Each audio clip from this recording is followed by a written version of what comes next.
Imagination fulfills itself. I say imagination creates reality, and if this premise is true, then imagination fulfills itself in what your life becomes. Although I have changed the words, what I am saying is not new. Scripture says it in this manner: whatsoever you desire, believe you have received it, and you will. This statement goes back 2,000 years, yet even before that Jeremiah tells of the same principle in his story of the potter and his clay. But until imagination becomes a part of your normal, natural currency of thought, you will not act consciously. Like breathing, this awareness must become so much a part of you that you will not turn to the left or the right to praise or blame anyone. When you know this presence, it will not matter if you started life behind the 8-ball or in a palace as a poor or a rich child. You will realize that life is always externalizing what you are imagining. Lacking the knowledge of this principle, you can reproduce your environment, be it pleasant or unpleasant forever and ever, as you feed your imagination on what your senses dictate. But knowing this principle, you can ignore the present, and untethered by the so-called facts of life, you can imagine the present as you desire it to be and feed upon your desire rather than its omission. Now, imagination cannot be observed as we see objects in space, for imagination is their reality. Fawcett gives the name God to the cause of the universe, saying, God, the Creator, is like pure imagining in ourselves. He works in the depths of our soul, underlying all of our faculties, including perception, and streams into our surface mind least disguised in the form of productive fancy. Listen to your thoughts, and you will hear God's words. A thought that is not felt produces nothing, but a thought producing motor elements reproduces itself. Catch God in a moment of a motor element, such as anger, fear, or frustration, being congratulated or congratulating, and you will know what is going to happen in your world. Unless, of course, you arrest your thoughts and revise them. Most of us, however, are not aware of what we are doing, so we do not observe the Creator. But we can catch him as he streams into our surface mind least disguised in the form of productive fancy. If, while riding the bus, driving the car, sitting at home, or standing at a bar, you hear a remark and react by moving on the inside, that remark will fulfill itself in what your life becomes. This principle sets you free, if you are willing to assume its responsibility. But whether you assume it or not, you will fulfill your every motor element thought anyway. So in the end, you will not sympathize or condemn, but simply tell those who may be going through an unpleasant experience of this principle, and if they accept it, let the principle work in their lives. Now, the average person in America is either Christian or Jew. Ask any one of them if they believe that imagining creates reality, and the chances are they will give you a negative response. But although they do not know it, if they believe in God, they believe in imagination. They may read Scripture and accept the words on the surface, but their meaning has not become a part of their thinking. Last night, for instance, I heard Billy Graham for the first time. Here were thousands of people in the audience listening to a 1,000-member choir sing the song, "Oh, How I Love Jesus." Now, I don't want to be critical, but when I heard Billy Graham speak, I realized that he had not the slightest concept of Jesus, far less his second coming. He said, if Jesus should come now, just imagine there would be no more cancer, no more heart failures, and no more death. Billy Graham believes heaven is made up of flesh and blood bodies in excrementitious states, and they would have to have bathrooms there if there were no more death. If you were still in a body that is excrementitious, you would have to take in food which is given you, and what you could not assimilate you would have to expel, and unless you lost all sense of shame and reverted to the animal world, you would have to have a bathroom. I listened to this man and asked myself, is this the man who was entertained at the White House and received by the Pope at the Vatican? On the other hand, the Pope is equally silly concerning the mystery of Christ. Then, at the end of the program, there was an appeal for money. He will give you 2 books which you hadn't asked for. One interprets the Bible and the other interprets the first one. All you need do is send in your donation to this simple address, Billy Graham, Minneapolis, Min. But, said he, this program is costing us $500,000, and we don't have that sort of money. So if you are alone, please send in a contribution. But if you are not alone, then take up a collection among all who are with you and send it in. Now this goes on night after night for 1 solid week. He is a grand and wonderful being, but he has no concept of the mystery of Christ. I want to show you what I mean when I say you can be exactly what you want to be.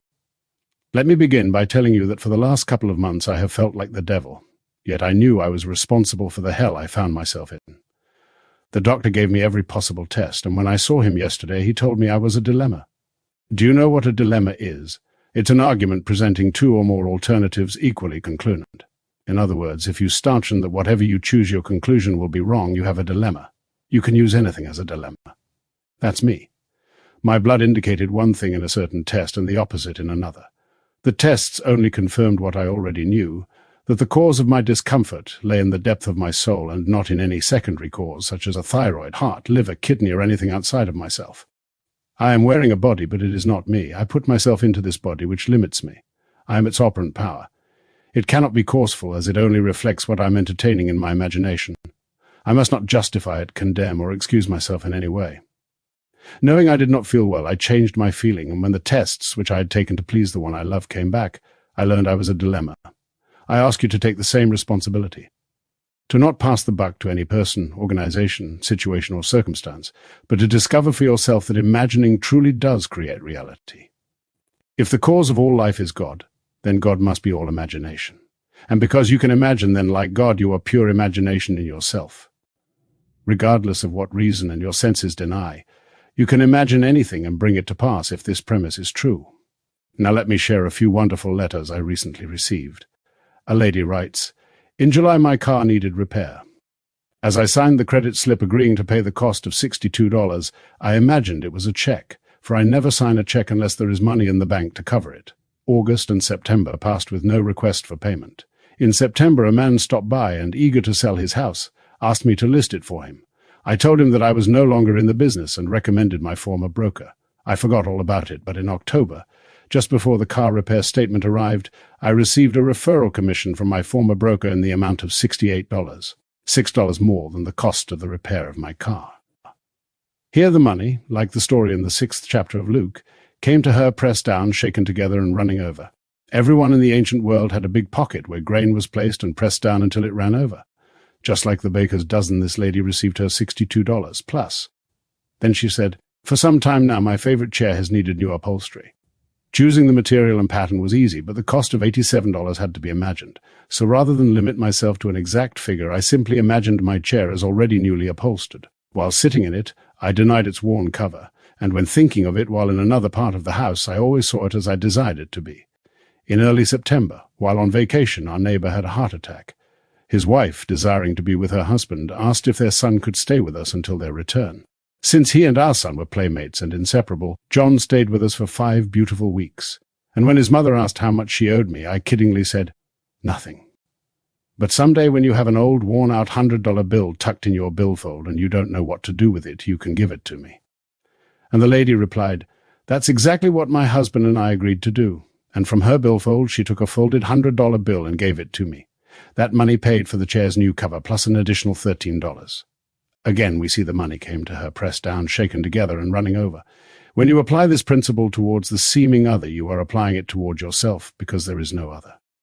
We are told that when Job forgot himself in his love for his friends and prayed for them, his own captivity was lifted. Then all that he seemingly had lost was returned, multiplied 100-fold. As you forgive another by thinking of him as you would like him to be and persuading yourself of the reality of your imaginal act, you are forgiving him for what he appears to be by putting him into an entirely different state. Do that, and you are substituting a noble concept for an ignoble one.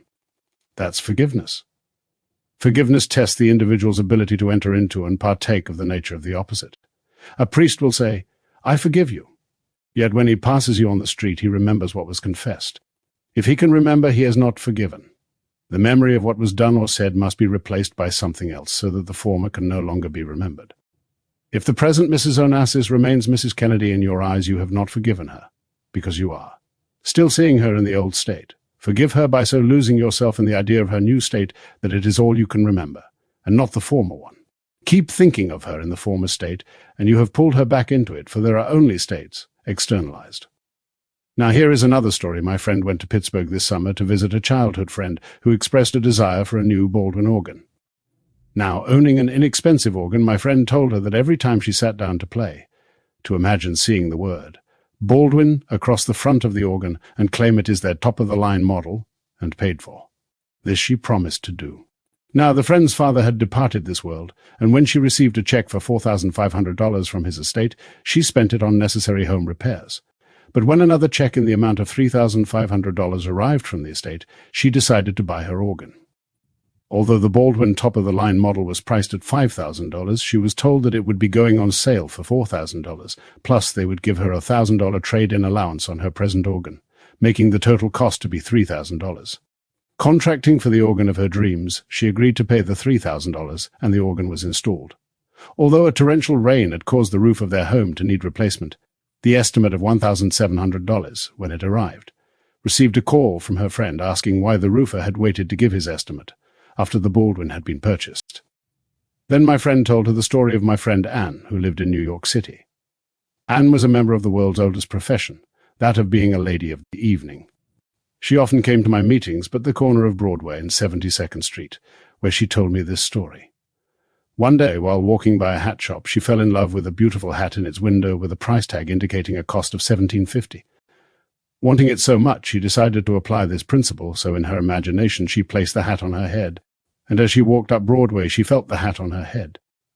She would not look in a store window and be disillusioned, and when she arrived home she imagined taking off the hat and placing it on the top shelf before looking in the mirror.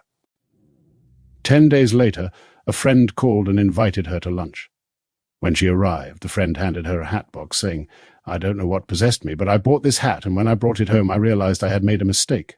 I do not like it on me, but I think it would look lovely on you, Anne." Opening the box, she reached in not a hat, but the hat. Then Anne said to me, "Why didn't God give me the money to buy the hat, instead of giving it to me through a friend?" I asked her if she felt obligated to her friend, and when she shook her head no, I asked how much she usually paid for a hat. When she told me $4 or $5, I asked if she had ever purchased a $1.17 hat before. Again the answer was no, and when she admitted to owing 2 weeks' rent, I said, "If while admiring the hat you found a $100 bill on the sidewalk, would you have bought the hat? I'll answer for you, no you would not. You would have paid your rent, and perhaps, but you would not have purchased the hat. Tell me, Anne, how much money must God give you to get you to buy a $17 hat? If he gave you $1,000, you wouldn't have bought it, for you are not in the habit of buying such expensive hats, so God knows best how to give you the hat you desired." After telling the story, my friend asked, "How much money must God give you to buy the organ? You have the organ because you imagined it. Now apply the same principle towards the new roof. Will not fail you." Here is a principle the lady used for her organ, but when a new roof was needed, she forgot the source of the phenomena of life. Reason came in and told her all of the money from her father's estate was gone. If you will let it, reason will take this divine gift from you and leave you poor indeed. For you have the gift of possessing whatever you imagine if you are faithful to that which you have assumed. Now, a lady wrote, saying, "I dreamed I was in a large department store with a dear friend who agreed to watch my purse while I shopped. But when I returned, my friend was gone and my purse was sitting in a paper bag on the floor. Upon opening the purse, I discovered that $30 and a small card which I carried designating that I am an ordained Unity minister was missing. I awoke wondering why anyone would want that card. The card contained the central object of truth in her dream. She has paid the 30 pieces of silver, the price paid for truth, and now she has transcended any ordination in this world. As nice as Unity and all of these groups are, they are playing their parts on certain levels of consciousness. But this lady has gone beyond any man-made-ism, be it Unity, Christian Science, or Science of Mind. All of these are man-made doctrines, not based on vision. She was shown that she had paid the price for Christ, and the little card which gave her title to a certain level of consciousness has been removed, for she has transcended the psychological level and entered the third level of the arc of life, the level of vision. She has found Christ because she has paid the price. May I tell you, you have the power within to create anything. Let people be what they want to be while you set goals for yourself. It doesn't matter what has happened in your life, or what the evidence of your senses tells you. The power of the universe is in you. That power is the Lord Christ Jesus, whose name is I Am. You will never know it, however, unless you test him, for only then will you realize that Jesus Christ is in you. I was taught Christ was on the outside somewhere in space, but I took the challenge and tested myself to discover that I am creative, that I create from within, and that my life is the fulfillment of my own imaginal acts. I haven't always been wise in my choice, for imagination is always fulfilling its imaginal state, and I have imagined unlovely things and reaped them by becoming the fulfillment of what I was imagining. Then I became more alert and discovered I could catch Christ as he streamed into my mind, least disguised in the form of a creative fancy. If my thoughts were motor-driven and they were unpleasant, I knew what to expect unless I revised them. But whether they were pleasant or unpleasant, I knew I would fulfill them. Envy no one. If a man has $500 million and a girl stands at the top of the social ladder, it is because God in them had the desire and is fulfilling it. Blake was right when he titled his wonderful picture, "More, more is the cry of the fool, less than all is not enough." Scripture tells us, "All thine are mine, and mine are thine, for all that God is yours, as you inherit God." He is your possession, so whatever God is, when you inherit him, less than all is not enough. But the cry of more is the cry of the fool, for as long as he wants more, he never has enough. Mrs. Onassis draws from a trust fund of over $20 million. You would think that was enough, but you can adjust yourself to a way of life where it would not be. There are the demands of charities, plus, if you desire to be one of the 10 best dressed in the land, you must have a fortune to gratify that desire. There is nothing wrong with it. I personally have no desire to be named among the externally well-dressed. I hope I am internally well-dressed. I hope my light is blinding. I hope my garment is so powerful one cannot stand in its presence unless qualified to be there. And if I modify my garment to suit the level upon which another stands, that he may see the being I represent, I do, but certainly not on the outside. I tell you, imagining creates reality. Believe me, for it is true. Fawcett was right when he said, "The secret of imagining is the greatest of all problems, to the solution of which the mystic aspires, for supreme power, supreme wisdom and supreme delight lie in the far-off solution of this mystery." A friend of mine sent Mr. Fawcett my book, and called his attention to the chapter called Revision. He also sent a copy to one who was a physicist at one of our great universities. The physicist felt that since the statements recorded there were not scientifically provable, the book was not worthy of his library. While the old gentleman, who was a philosopher and teacher at Oxford University, wrote the sweetest letter, saying, "I do not know who Neville is, but having read the chapter on revision as you requested, I know that he could only have received it from the brothers. No one but the Divine Society could have dictated this chapter." Here was a man filled with praise for a thought the scientist ridiculed because it was beyond his grasp. I ask you to take me seriously. Imagination will fulfill itself, so do not limit yourself by anything that is now happening, no matter what it is. Knowing what you want, conceive a scene which would imply you have it. Persuade yourself of its truth, and walk blindly on in that assumption. Believe it is real. Believe it is true, and it will come to pass. Imagination will not fail you if you dare to assume and persist in your assumption, for imagination will fulfill itself in what your life becomes. Now, you may know of someone who had an assumption but died before it was realized. May I tell you, death does not terminate life. The world does not cease to be at the moment in time when your senses cease to register it. Instead, you are restored to life to continue your journey, and your dreams, unrealized here, will be realized there. You can't stop it, for imagining is forever creating reality. When my brother Lawrence was making his exit from this world, I told my sister-in-law that there was marriage in the next world, and she, in a very light vein, said, "I don't want to go now, but do you think Lawrence will be waiting for me so we can get married again?" Well, I answered in the same light vein, saying, "God is merciful. I'll let it be at that, and you can give any interpretation you want to regarding what I have said. But just imagine two people who have spent their life fighting like cats and dogs, wanting to perpetuate it. No. God is merciful, he really is. Once you have experienced an unhappy state, you would have to be a stupid idiot to repeat it. But after the resurrection, there is no giving or taking in marriage, for you are above the organization of sex or way beyond it. Now let us go into the silence.